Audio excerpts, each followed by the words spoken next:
one of the things that was very important to Priscilla was that she would hear a few stories. And we'd like to take just a few minutes because we've got some great food, and I know many of you are hungry. And so I would like to invite you to come forward and share maybe a story or two. Please limit your comments to maybe a minute or two so that we make sure we give everyone an opportunity who would like to share. And if you'd just like to come forward right now, we would love to hear maybe a couple more stories about Bill and why he was special to you. If you cannot get up, raise a hand and I'll bring a microphone out to you. But we'd love for you to come forward. And as you come and share, if you wouldn't mind coming up to the microphone, please share your name and how it was that you knew Bill. In about the my name's Bruce LePage. I live at Pasco, Washington. In about the 1960s, we found out that we had relatives on the west side of the state. We lived on the east side, and they were distantly related. I think Priscilla's my dad's second cousin, if I get it right. That puts me and Tandy and Wyatt and Carrie about third cousins. But we got a tradition going where Bill and Priscilla would come over, sometimes with the kids, and come over every opening weekend of pheasant hunting season. Of course, back then, my dad was 1 year older than, well, 3 months older than Bill was. He passed away about a year ago. And I always thought of my dad as being an old guy. Because when I was born, he was 39. By the time I was out of high school, he was about 60. So when I was farming, I always felt that I would basically be just helping him do his farming operation. But Bill and Priscilla would come over and go hunting, and Bill was an amazing guy. I would cut out, on large fields, I'd plant Sudan grass, which was kind of looked like wheat, a cross between wheat and corn. But we'd already harvested potatoes off the field. I'd put that Sudan grass in as a green manure crop for the next year's crop.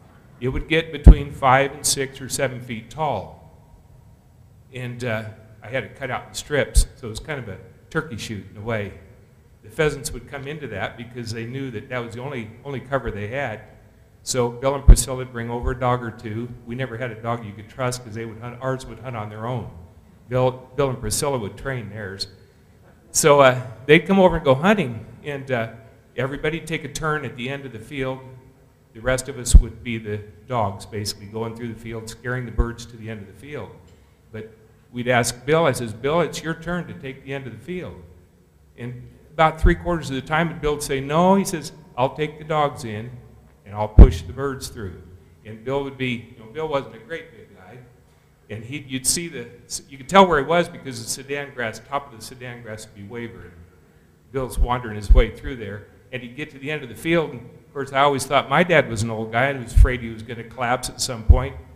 Bill always made it out the end of the field and was ready to go back in on the next run through. So we always thoroughly enjoyed those trips, and sometimes it was the only time we'd see these folks until the next year, but we'd look forward to them coming back out and joining us again. Bill did that, Bill and Priscilla came over probably until just maybe 10 years ago, I'm going to guess. And finally got to where it just was time to end that, so for all of us. And I really never hunted much after that, so always that first weekend of the season was pretty special.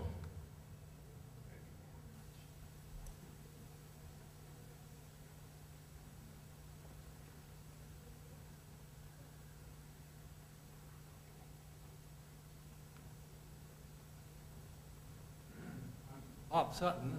Bill was one of my early mentors at Boeing. Back in the 80s, my wife and I made a trip down to Medford, Oregon, our hometown, and while I was there, I visited one of my friends who had a small business. And he said, oh, the gentleman that's my mechanic back here worked at Boeing also during World War II. So he introduced me to this grizzled old guy who was probably, 75, I thought that was very old then. And we chatted a few minutes, and this guy said, well, I remember only one guy in my years that I worked at Boeing on the B-17 program, and he was an engineer. I I said, oh, who was his name? He said, there are many thousands of people at Boeing. He said, his name was Bill Cook.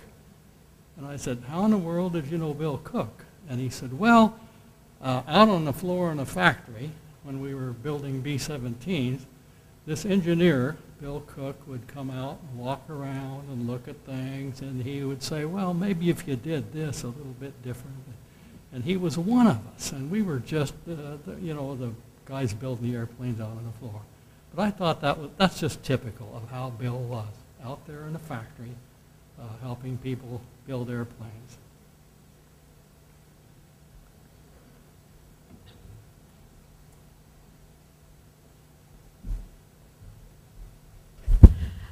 I'm Carolyn Karp. I'm chairman of Western Washington 99s. This is Priscilla's chapter of the 99s. Bill was a 49 and a half. That name came from Amelia Earhart's husband, Putnam, and Bill was a very active 49 and a half. The little story I have to tell you is that every year we had a Christmas party, and we have a little game of exchanging gifts. And I don't know if Bill believed that good things came in small packages, but he always went for the small package under the tree. And guess what? Year after year after year, Bill Cook got airplane earrings. I don't know what he's done with his collection. Maybe he took it with him, or else Priscilla got them all.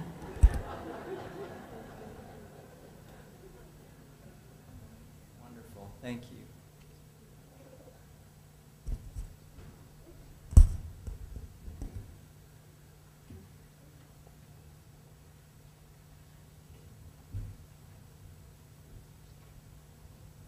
My name's Jack Wimpress, and I dare say that if you take into account my genes, I've been influenced by Bill Cook longer than anybody else in this room. And I think I'm safe in saying that, in that Candy told about the family being in Tampico, Mexico, about 1920. It so happened that my father and mother and oldest brother also resided in Tampico, Mexico in that very period. My dad also worked for an oil company, a Pan American Oil Company. I never did know the community they lived in, other than it was a compound for foreign visitors or employees. So I can't help but imagine they must have lived very close to one another.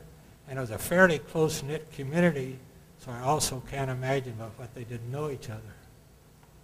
So that's where it all began for me.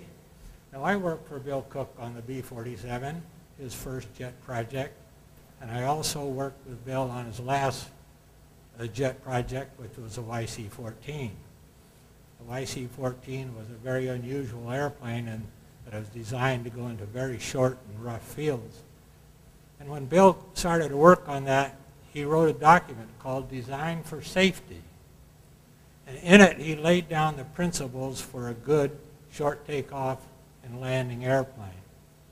And we followed those principles in the design of the YC-14, and it ended up being a very, very successful airplane, did everything it was supposed to do. Well, after Bill had laid down these principles and the design was underway, he remarked to me one day, I was working for him, and he said, you know, I don't know what I'm doing around here now. Everything's going along all right. And so I don't know what I ought to be doing. And I said, Bill, every parade needs an elephant. And you're the elephant in this parade. And he truly was. You know, he was like a big elephant that he never aroused a commotion or anything. But you knew he was stalwart, solid in his thinking, and you couldn't push him around.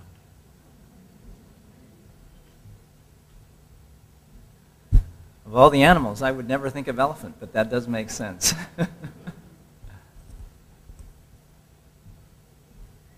My name is George Shirer. A name that some of you remember. Distinguishable by Gus. I go by Gus to keep the confusion down. I knew Bill from the time I was My father came up in 1939, right 6 weeks after I was born. And you talk about his caring. When my father was in Europe for my, I believe it was my 6th birthday in April of 1945, I was very sick. And who should show up on the door, knock on the door, but Bill. And he brought me a 6-foot-long bow and arrow set. And that it took me 4 more years before I could even string it. I also got a chance to fly his airplane and do some of the other things, but he was a special man. And I'm glad to be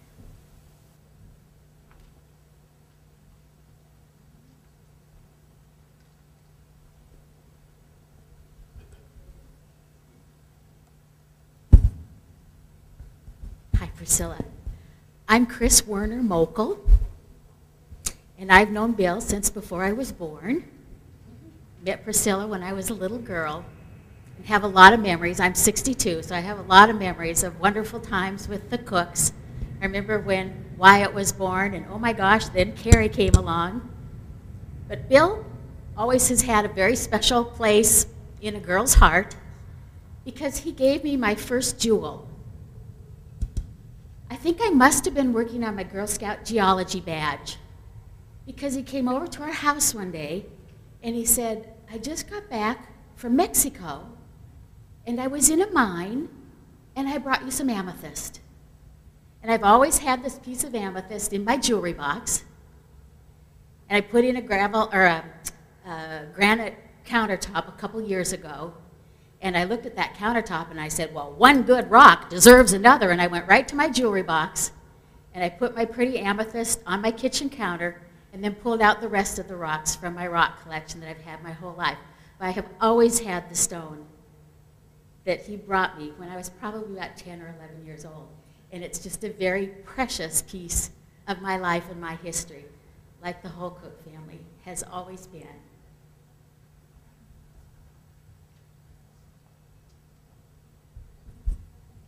Thank you.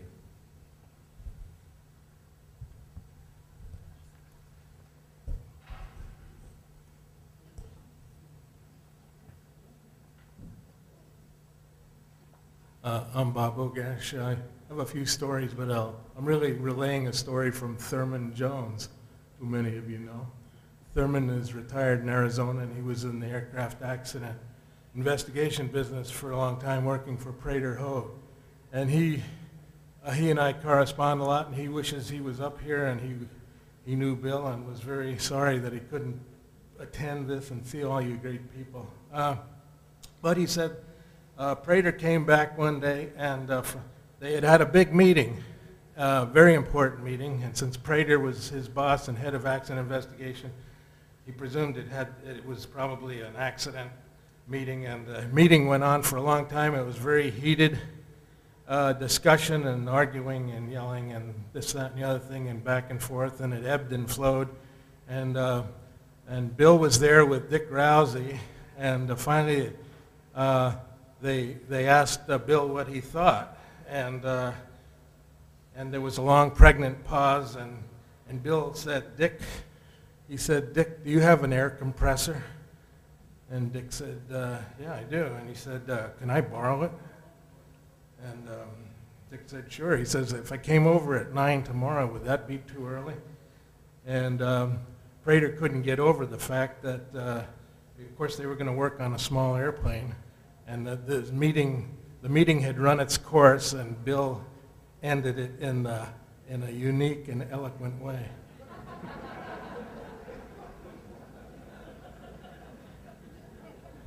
Well, I thank you all for coming forward and sharing, and I think there are probably many other stories, and as Wyatt mentioned, there is some time. We have the museum till 9 o'clock this evening, so please stay around, talk to Tandy and Wyatt and Carrie, and of course, greet Priscilla, and share some more stories. This has just been an amazing time. And I'm going to close our time with a prayer in a few minutes, or in a few moments. But but I wanted to offer my own tribute to Bill as well, and I'm going to do that through music.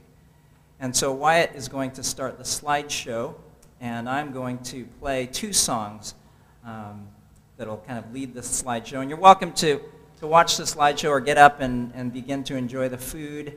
But the songs, one of the things that maybe people don't know about Bill is that he did love music too. He was so busy and so active that people don't often realize. And going through his old albums, we found a Guy Lombardo album. So I'm going to play the song made famous by Guy Lombardo. And then I'm going to be playing another song which is not so familiar in relation to air travel, but more sea travel. But it's especially fitting because the song is called My Heart Will Go On. You may know of that as the Titanic theme. But as all these stories have been shared this evening, and as we know that, as Wyatt shared, Bill's heart stopped about 3 weeks ago. But the wonderful thing that we're reminded of this evening is that his heart will go on, living and beating in each one of us. Those whose lives that he has touched, those to whom he was called friend and boss and dad and dear husband. Bill was an amazing man. And so I'm so glad that you've been here this evening to honor him, to honor his family, and to remember. And so let's just have a closing word of prayer. Our gracious God, we want to say thank you. Thank you that we have been able to share together this evening to remember this great man, a man who touched each one of our lives in varying different ways. But Lord, a man who clearly was head and shoulders above the rest in his impact that he has had on air travel and in the ways that he has touched the lives of so many. So Lord, we thank you for his life. We thank you that he has returned to you now. And we pray, God, for those of us who are here, as we celebrate his life, as we mourn and grieve as we miss him, that your presence would surround us and bring us your comfort and your peace. We ask your blessing on the food that we will enjoy, the stories that will be shared, and upon the entire Cook family. We ask you care for them and continue to watch over them during this time. In Jesus' name.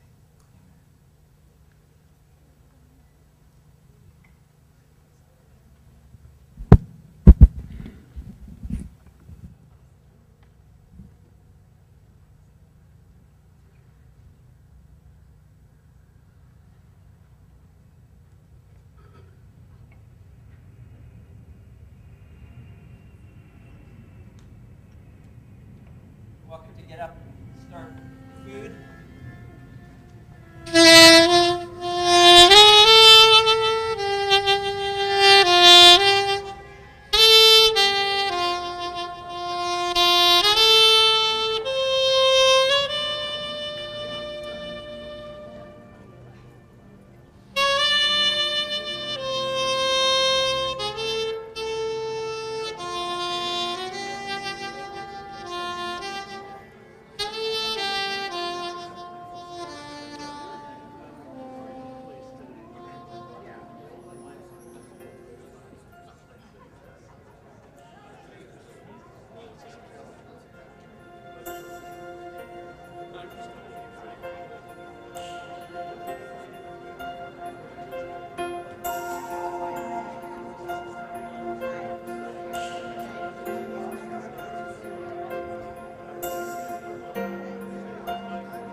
home.